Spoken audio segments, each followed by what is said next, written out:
What's wrong, Harrison? The intercom buzzed, and I was surprised to see my grandson Harrison standing there. It looked like he was coming back from school, as he was wearing his middle school uniform. Harrison had visited our house many times before and rang the intercom, but each time he would run away without saying anything. But that day, for some reason, he stood there motionless. When I looked into his eyes, I was sure he wanted to talk about something. "Come here and help Grandma harvest some vegetables," I said, opening the gate. Harrison quietly nodded and slowly stepped inside. For a while, as he started helping me with the farm work, Harrison remained silent. I waited, hoping he would open up to me on his own. After about 10 minutes, Harrison's face crumpled, and he began to shed large tears. "Why are you crying? Does something hurt?" I started to worry that he might have hurt himself and checked his arms and legs for any injuries. No, that's not it. I'm sorry. I'm sorry I couldn't tell the truth until now. I waited for Harrison to calm down and then gently encouraged him. "You've been wanting to say something, haven't you? Go ahead and tell me." "My name is Nancy, and I'm 65 years old. I used to work as a teller at the local bank. My husband, Jason, is 2 years older than me, and he was also a banker like me. Jason once told me, A bank is built on human connections. Your smile has a special way of putting people at ease, so this job suits you well. When I was still clueless about the world, Jason guided me as both a banker and a person, sometimes strictly, sometimes kindly.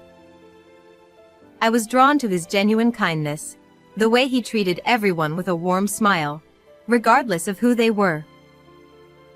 Jason was highly trusted at the bank, and eventually, he rose to the position of branch manager. Nancy, we've got some fine eggplants again this year. Jason said. And these tomatoes are still small, but they're growing shiny and cute, I replied. After we retired from the bank, we began living modestly, tending a small vegetable garden in our yard as a hobby. At the end of May, our only son, John, who had already moved out and started his own family, came to visit with his wife and our grandchild. After graduating from university, John joined a company in the city, and 5 years later, he brought his fiancée, Amy, to meet us. But after that, all we received was a postcard announcing the birth of our grandchild, and then nothing for 15 years. What have you been doing? Not even showing your face at New Year's or Christmas? You couldn't even pick up the phone once in a while? Jason's voice, strengthened by years of diaphragmatic breathing as a branch manager, echoed through the small entrance of our traditional Japanese house. I'm sorry, Dad. I was too busy with work to stay in touch. John replied. Jason, calm down. You're making Amy uncomfortable, I said with a wry smile, trying to soothe Jason, who was speaking excitedly. When Jason gets too happy, his words can become harsh, and people who don't know him might mistake it for anger. It's been a long time, Amy. I'm glad to see you're doing well, I said. It's been too long. I'm sorry we haven't been in touch, Amy replied. She was a bit thinner than when we last saw her 15 years ago, but her bright smile was still the same. Standing beside her, carrying her bags, was a boy who looked to be about middle school age. I smiled at him. You must be Harrison. It's nice to meet you. I'm your grandmother, I said. Harrison, looking a little shy, simply bowed his head and said nothing. Even so, I couldn't contain my joy at meeting my grandson, so I kept talking. I've only seen pictures of you as a baby, but now that I see you in person, you look just like John did when he was young. How old are you? Harrison is 14 now. He'll be taller than me soon. John said, standing next to Harrison. That night, we gathered around the dinner table with our son and his family for the first time in 15 years. Back then, Harrison was still in Amy's belly. I made too many side dishes for Harrison, so feel free to have seconds of rice too, I said, but Harrison only gave a faint smile and didn't say anything in response. Come to think of it, neither John nor Amy had said much since they arrived. They exchanged only a few polite greetings but didn't share anything about what had been going on in their lives. Hey, John. Now that you're back home, why not relax a bit like you did when you were a kid? Harrison won't be able to unwind if you're all tense like this, I joked, trying to lighten the mood. John and Amy exchanged glances and then nodded at each other.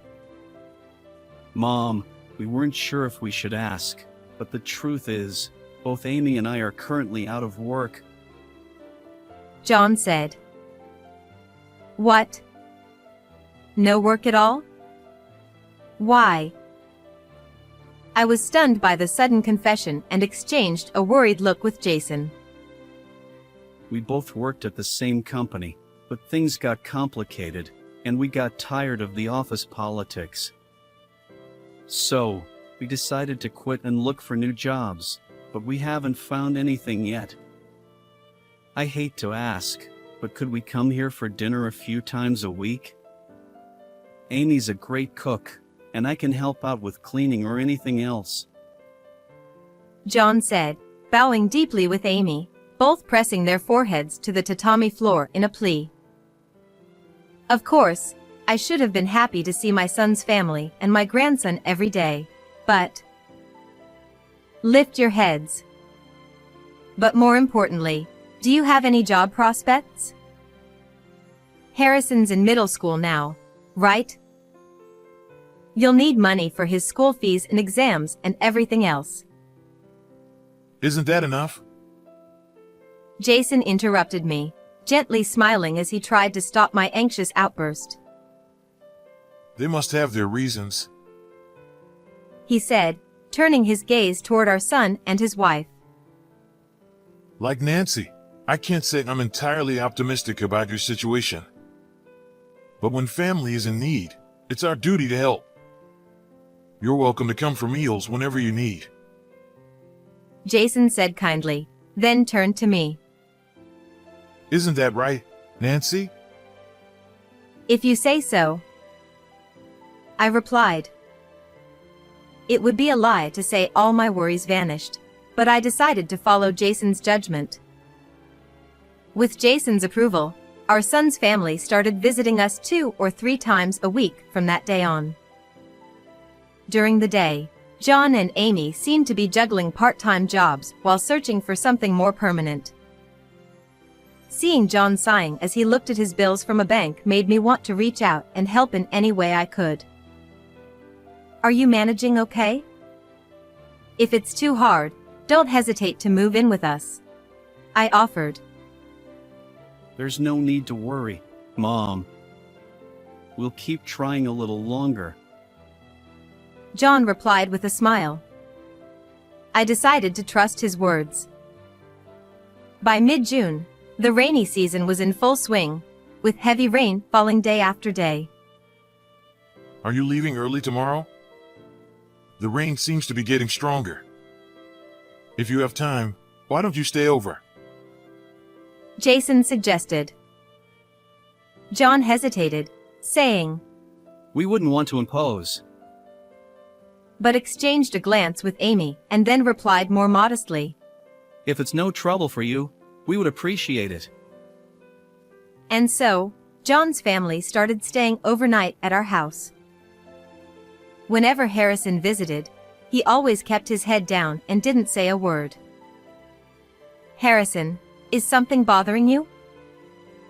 I asked him one day, but before he could respond, John jumped in. Yeah, Harrison had a bad test recently and got scolded by his teacher. It really brought him down. John said. I see. So you must have inherited that struggle with studying from John. Sorry, Harrison. It's all your dad's fault that your grades aren't great. Which means it's my fault. Jason joked. Harrison nodded slightly, but I couldn't shake the feeling that he was just trying to be polite for John's sake. Around this time, Harrison began visiting our house almost daily, even on days when he wasn't staying over. He would ring the intercom and then stand there for a while, silently watching us through the window. But when I'd call out, "Come in," he would look startled and dash off to the bus stop as if he were fleeing. Since he was always in his school uniform, it must have been on his way home from school. "What's going on with Harrison?" I asked Jason, concerned about his odd behavior. I don't think you need to worry too much. He's 14. It's not unusual for a kid that age to have a problem or two that they don't want to share with adults. Jason replied. That may be true, but even though I knew that was possible, I couldn't help but feel that Harrison's daily visits, even in the pouring rain, had some deeper significance. In early July, the rainy season took a brief break, leaving us with damp and muggy days. It was just past midnight when I suddenly woke up, alerted by a faint sound. It seemed like the sound of footsteps on the carpet coming from the living room, and I held my breath. Did I lock up properly? I kept replaying the memory in my mind. Every night before bed, I would check the locks first, and then Jason would double-check the same spots as a precaution. Even if I had missed something, meticulous Jason would never overlook it. I reached for my smartphone by my bedside and, clutching it tightly, cautiously opened the door to the living room. Using the faint light from my phone, I scanned every corner of the room, but nothing seemed out of place. Maybe it was just my imagination, I thought. Jason, who had been sleeping beside me, woke up too and asked, What's wrong? I thought I heard something, but it seems like it was nothing, I replied. I definitely locked up. But if you want, we can check again. Jason offered. We wouldn't want to wake John and the others with all this noise. Let's just go back to bed, I suggested. Neither of us thought much of it, so we returned to the bedroom and went back to sleep. I don't know how much time had passed when I was awakened again, this time by hurried footsteps and voices from John and his wife. Hey! Hurry up! John shouted. Harrison, forget about washing your face. Just grab your things and put on your shoes. Amy urged. The sudden commotion jolted me fully awake. The sky outside was pitch dark, with not even a hint of moonlight seeping through the curtains. I slipped out of bed and made my way to the living room, where John and Amy were rushing around. It was just after 4 a.m. You're up early. What's the rush at this hour? I asked. John jumped, startled, and dropped the Boston bag he was holding. The bag landed with a heavy thud, its contents clearly weighing it down. Mom, why are you up so early? John asked, trying to sound casual. I could ask you the same thing. And what's in that bag? I replied. John quickly picked up the bag and hid it behind his back. It's nothing. Just some important work stuff. He said hastily. That's right. Nothing for you to worry about, Nancy. Amy added, laughing a bit too loudly. Work. What? Did you find a new job? I asked, confused.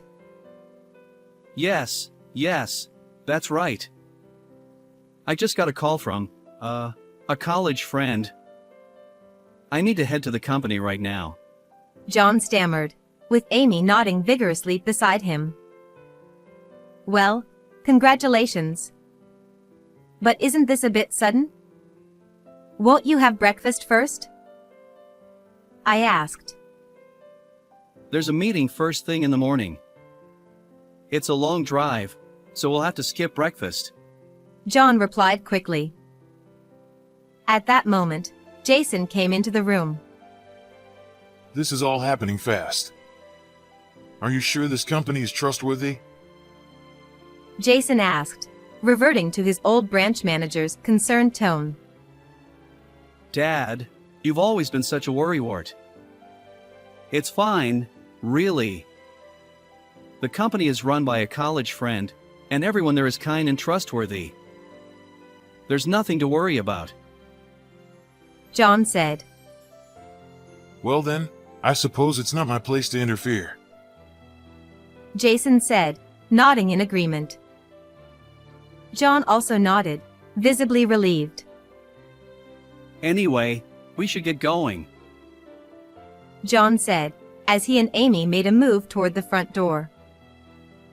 But for some reason, Harrison seemed glued to the spot, refusing to move from the entrance. What are you doing? Let's go! John grabbed Harrison's arm and forcibly dragged him outside. Does Harrison really need to go?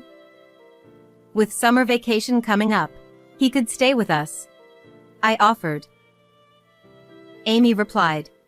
We appreciate your kindness, Nancy, but we really can't impose on you any further. Thank you, though. Ignoring my attempt to stop her, Amy took the bag from John and headed to the car. John, meanwhile, pulled Harrison's arm firmly and scolded him. Enough of this nonsense. All we could do was watch helplessly as they drove away. Jason said, Well, at least John's got a job now. All we can do is support them. That's true, but... Unlike Jason, who was genuinely supportive, I couldn't help but worry about Harrison. His behavior just didn't sit right with me. 3 days later, in the afternoon, I was sweating as I harvested summer vegetables from the garden, as I usually did. After about an hour of work, I took a break in the living room, sipping some juice when the doorbell rang. I thought it might be a delivery, so I opened the door, and there stood Harrison, who was supposed to have left with his parents. Harrison, what's going on? I asked, trying to contain my surprise and happiness. Normally, Harrison would run off to the bus stop the moment I spoke to him, but today, he just stood there, not moving an inch. What's wrong? Why don't you come inside? I asked, noticing that he seemed to want to say something. Would you like to come and help Grandma with the vegetable harvest? Is that okay? I suggested, trying to coax him in. Harrison seemed to hesitate, looking back at me silently, unsure whether to enter. Your grandpa's out at a neighborhood meeting, so if you could help me instead, I'd really appreciate it. I added, opening the gate and beckoning him in. Finally, Harrison nodded quietly and walked inside. For a while, as he helped me in the garden, Harrison remained silent, and I patiently waited for him to open up on his own. About 10 minutes later, I noticed a black snake slithering near Harrison's feet. The snake had already coiled, ready to strike, but Harrison hadn't noticed it yet. Harrison! Watch out! I shouted instinctively, pushing him aside. The snake lunged and bit into my arm instead. Realizing what had happened, Harrison let out a small scream, but when he saw the snake biting me, he grabbed a nearby stick and chased the snake out of the yard, shouting, Get away from my grandma!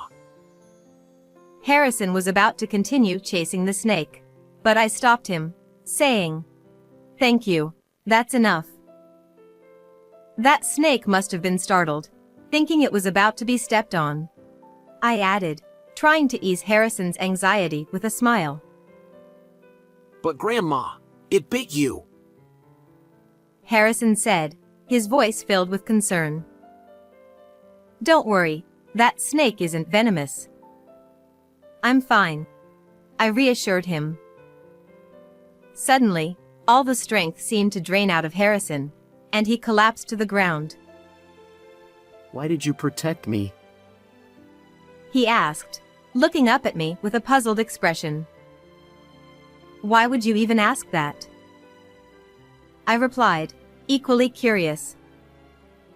You're my precious grandson. Of course I'd protect you. At that moment, Harrison's face crumpled, and he began to cry, tears streaming down his cheeks. Why are you crying? Are you hurt somewhere? I asked, worried that he might have been injured, and I checked his arms and legs for any signs of harm. No, that's not it. I'm sorry. I'm so sorry for not telling you the truth sooner. Harrison sobbed. I waited for him to calm down, then gently encouraged him. You've been wanting to say something, haven't you? Go ahead, tell me. Harrison took a deep breath and said, Mom and Dad made me promise not to say anything. Then, he slowly took off his shirt, revealing his back covered in bruises and scrapes. I was speechless, shocked by the sight before me. Did John do this to you? I asked softly. Harrison nodded and began to tell me everything. After losing their jobs, my son and his wife had fallen into gambling. On the days when things didn't go well, they would take their frustrations out on Harrison. Harrison also revealed that the reason they had returned home was to get their hands on the gold bars Jason kept in a safe in the living room, a part of his savings for retirement. I overheard them talking about their plan. Harrison confessed. They threatened me, saying I'd regret it if I told you and Grandpa. Terrified by his father's threats, Harrison had been unable to tell us the truth and had been suffering alone all this time. Once they discovered the safe's code, my son and his wife packed the gold bars into a bag, converted them to cash the same day, and left for a trip to Hawaii, abandoning Harrison. You were so brave to tell me all this, I said, pulling Harrison into a tight hug as he cried in frustration and sorrow. An hour later, I told Jason about everything when he returned from the neighborhood meeting. I can't believe this. He said. Though Jason seemed to understand what I was saying, his desire to believe in our son was stronger. It's the truth. The gold bars are gone, I insisted. Jason quickly went to the living room, opened the safe, and checked inside. No! But that doesn't mean it was them. Maybe someone broke in from the outside. Yes! You mentioned something about hearing strange noises that night, didn't you? Jason was still trying to convince himself of John's innocence. But you made sure all the doors were locked that night, didn't you? And besides... What is it? Is there something else? Jason asked, noticing my hesitation. I debated whether to show him, but then I made up my mind and showed Jason the video saved on Harrison's phone. His face contorted with a mix of sadness and anger as he watched the video. It clearly showed John and Amy sneaking into the living room at night, taking the gold bars out of the safe, and stuffing them into a Boston bag. I didn't want you to see this, But this is the reality, I said, holding Harrison close and appealing to Jason's heart. Harrison's back is covered with scars. He says John did this to him. Harrison knew about his parents' plan, but he was too terrified to speak up. Even today, he must have been scared.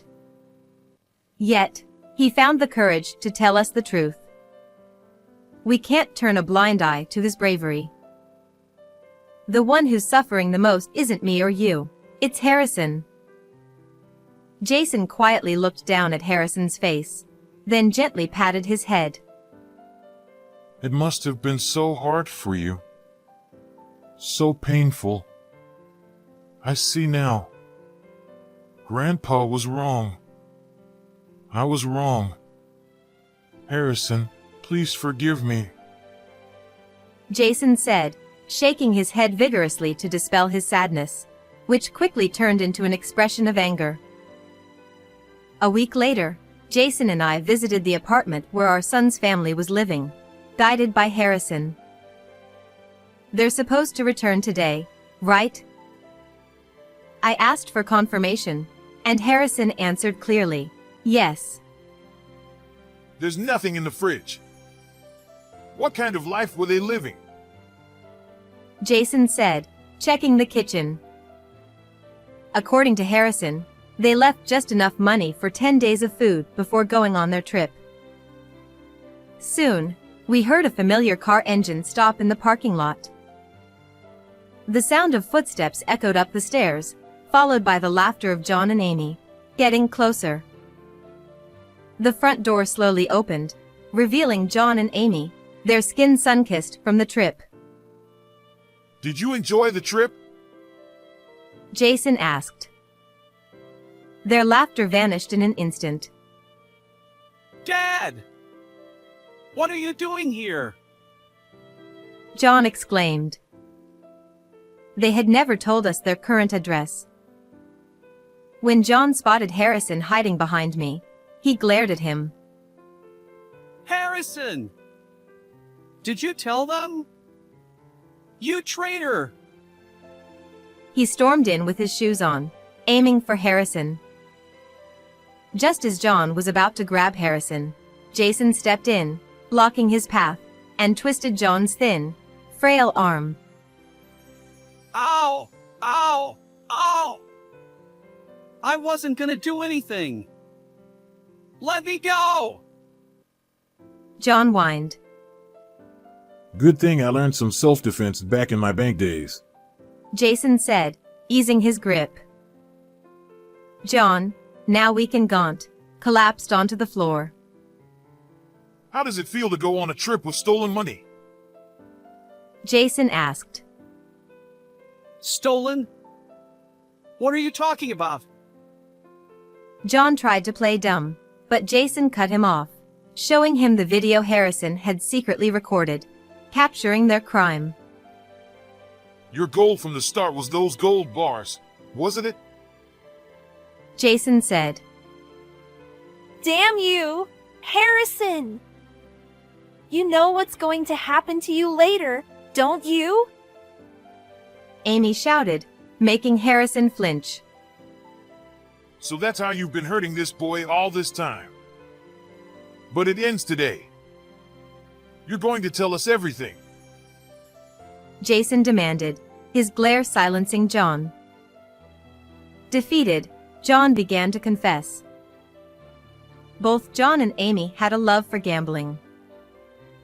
At first, they claimed it was just a way to blow off some steam, spending within their allowances. But after one big win, they couldn't stop, and before they knew it, they were drowning in debt. I started misusing my position in accounting and took money from the company. When they found out, I was fired. We had no choice. John admitted. No choice?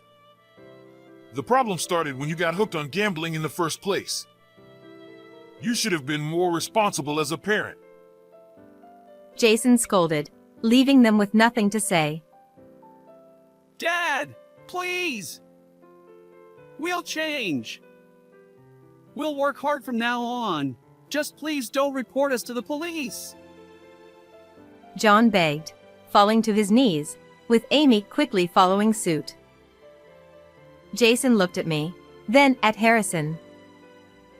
What do you want, Harrison? Jason asked. I don't want Mom and Dad to get arrested. I just want them to go back to being the kind parents they used to be. Harrison said, revealing his true feelings. Jason nodded with a smile. All right, but on one condition. You two will undergo treatment under the guidance of specialists to overcome your gambling addiction. Do you agree? We will. We'll do it. John replied, and Amy nodded in agreement, thanking Jason for his leniency. While our son and his wife were in a facility undergoing specialized treatment, Harrison stayed with us, and we took care of him. Although taking the bus to school took a bit longer, Harrison never complained. There are so many different sights to see now. I actually enjoy it more. He said. It seemed that the uneasy feelings he had towards his parents were gradually easing, and he was beginning to appreciate the small changes around him. Every day after school, Harrison would help out with the farm work. Isn't weeding boring? I asked him once. Harrison smiled and replied, Not at all. But isn't it hard for you to stay bent over like that, Grandma? He was always more concerned about me. During the summer break, Harrison visited a nearby scrapyard and collected some pieces of wood. Skillfully, he crafted a small stool for me to make my farm work a bit easier. Thank you, Harrison. This makes things so much easier for me. I'm glad. I'll make something even better next time, he said with enthusiasm. By the start of the new semester, Harrison was more energetic than ever. At dinner, he would eagerly share stories about his day at school. Can you believe people pay to experience farming now? When I told my friends that I help out on Grandma's farm, they were so jealous, he said with a smile. That's wonderful. You should bring your friends over sometime. I'll make my special summer vegetable curry for them, I offered. Awesome! But maybe we could skip the bitter melon? Harrison suggested, causing Jason to burst into laughter. What's this? Harrison's taste buds are still a bit childish, huh? Jason teased. I didn't say I hate it. I'll eat it, okay? Harrison retorted, pouting. They looked more like best friends than grandfather and grandson. Harrison, who used to rarely speak, was now openly expressing his thoughts with us, filling our home with laughter. Grandpa, thank you for always thinking of me. Harrison said seriously, which made Jason look away, a bit embarrassed. It was Nancy who saved you, not me. I'm just an old man who didn't notice anything. Jason replied. Harrison shook his head firmly. That's not true. You set the safes combination to my birthday, didn't you? I overheard Mom and Dad talking about it. Jason smiled softly. That's hardly something to be thanked for. You're our precious grandson. We couldn't see you for so long, but I never wanted to forget your birthday. Thank you, Grandpa. Harrison said again, his gratitude clear. We continued to receive daily letters of remorse and apology from our son and his wife at the facility. I found such comfort in the time I spent with Harrison that I sometimes wished it could last forever. But I knew that, in the end, he needed his parents, and one day he would return to them. Perhaps, once John and Amy completed their treatment and overcame their addictions, we could all go on a family trip together. As I savored these irreplaceable moments of happiness, I held on to the hope that they would one day truly repent. How did you like today's story? Don't forget to subscribe to the channel. See you in the next video.